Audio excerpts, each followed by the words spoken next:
बच्चों ये different integral का ये अगला भाग है।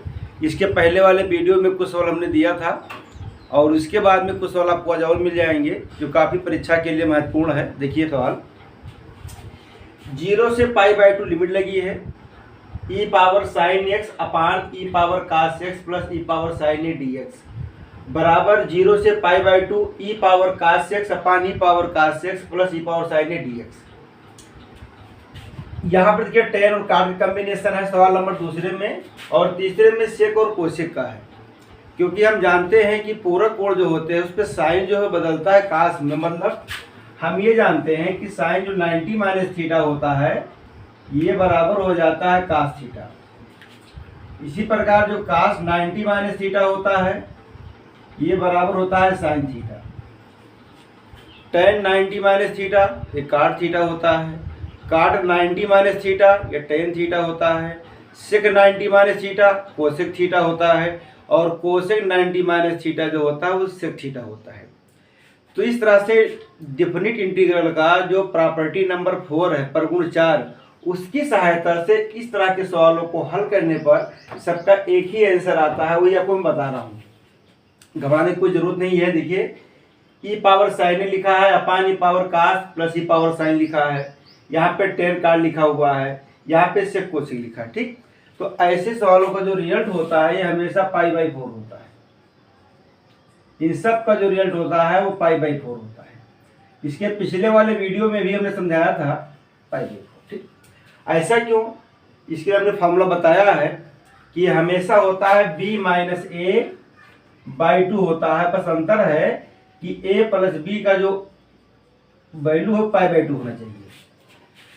जब लोअर लिमिट और अपर लिमिट का सम 90 अंश हो जाए और इस तरह का फंक्शन हो तो इसका जो आंसर होता है वो हमेशा परगुण नंबर 4 की सहायता से π/4 होता है, मतलब b-a/2 होता है। ठीक, अब यहाँ पर देखिए 0 से π/2 लिमिट लगी है, यहाँ पर भी लगा है, यहाँ पर भी लगा है। इन दोनों को हम जोड़ेंगे तो 0 और π/2 का जो जोड़ होगा वो π/2 होगा। ठीक, तो इसका जो आंसर होगा upper limit minus lower limit का आधा होगा, मतलब सही फार्मूला बनेगा आपका 1/2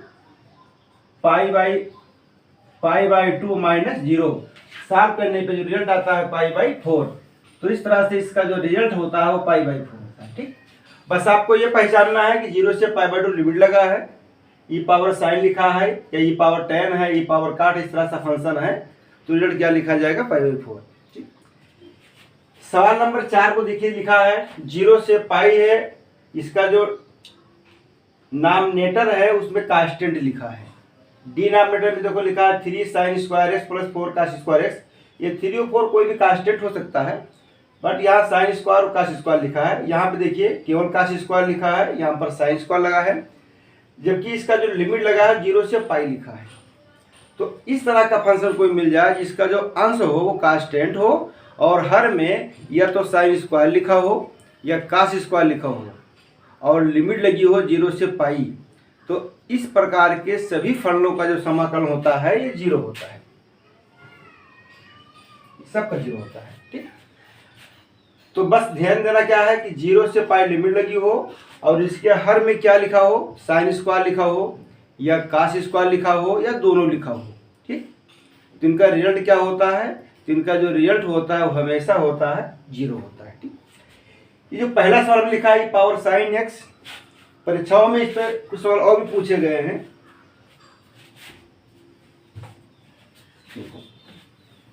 जो पहला सवाल है इस पे कुछ सवाल और भी बनाए गए हैं। जैसे देखिए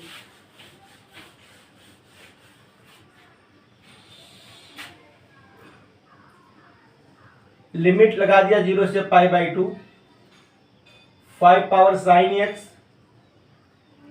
अपान 5 power sine x plus 5 power cos x. अभी हम समझा रहे थे आपको कि ई का पावर साइन एक्स है।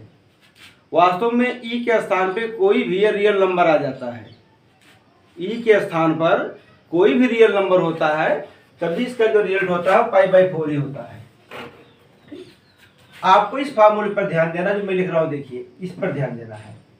कि 0 से π/2 लिमिट लगी हो a power sine x upon a power sine x plus a power cos x और dx। इस तरह का कोई भी सवाल है तो π/4। ठीक, जैसा हमने यहाँ पर साइन लिखा है इसी तरीके से 0 से π/2 a power tan x upon a power tan x plus a power cot x dx। तो ये भी आपका रिजल्ट होगा π/4। 0 से π/2 a power sec x upon a power sec x plus a power cosec x dx। इसका भी result होगा π/4। कुछ सवाल ऐसे होते हैं जहां पे 0 से π/2 लिमिट नहीं लगी रहती है। मान लिया जाए कि यहां पर जो लिमिट लगा है वो 0 से π/2 नहीं लगा है, यही सवाल है।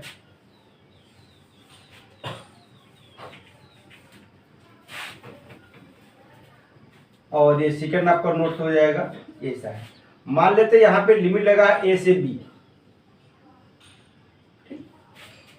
a से b, a power sine x है, पावर साइन x है, cos x लिखा हुआ है। ठीक है, तो इसका जो रिजल्ट आपको मिलेगा ये हो जाएगा b माइनस a/2।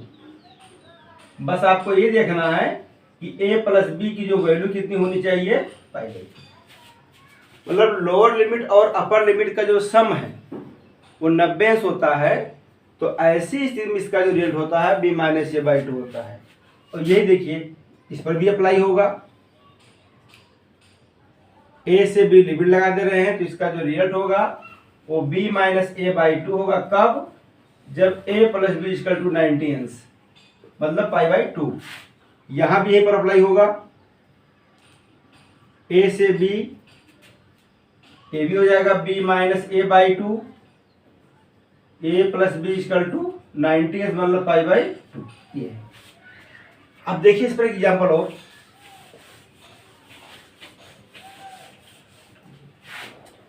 7 नंबर पे सवाल लिखा गया है π/6 से π/3। लिमिट लगाया हूं π/6 से π/3। 100 power sine x, 100 power cos x plus 100 power sine x dx। 100 का मतलब देखो a की वैल्यू यहाँ पर 100 है।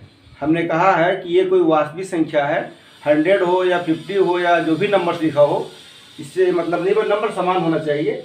वहाँ पर साइन लिखा तो यहाँ साइन और कास लिखा है, मतलब कास और साइन लिखा है। ऊपर कास लिखा होता यहाँ पर साइन और कास हो जाता है, या 10 ऊपर लिखा हो तो 10 काट नीचे रहेगा, ऊपर काट रहेगा तो 10 काट हो जाएगा। सेक ऊपर लिखा है तो नीचे सेक और कोसेक हो जाएगा। अब इन दोनों कोड को हम जोड़ेंगे तो π/3 प्लस π/6, इसका एलसीएम ले लेंगे 6, ऐड कर देंगे इसको तो 2π प्लस पाई मतलब ये आ जाएगा 3π/6 दैट इज π/2। ठीक, लोअर लिमिट और अपर लिमिट का जो सम है वो कितना आया, ये π/2 आ गया। बस इसका आंसर आप दे दीजिए 1/2 upper limit, π/3 minus π/6 lower limit. हल कर देंगे इसको 1/2, 6 इसका एलसीएम बन जाएगा 2π माइनस पाई π/2m। तो काफी कम समय में आप आसानी से इसको सॉल्व कर सकते हो। एक बार हम और बता दें आपको, जहां पर हमने साइन और कास का यूज किया है वहां पर आप टेन और काट का भी प्रयोग कर सकते हो, सेक और कोसेक का भी आप कर सकते हो। और इनका जो रिजल्ट होता है 1/2 upper limit minus lower limit. But ध्यान क्या रखना है कि अपर लिमिट और लोअर लिमिट का जो योग है, मतलब जो सम है वो 90 होना चाहिए। तो इस तरह से सॉल्व हो जाते हैं आसानी के साथ। ओके भाई।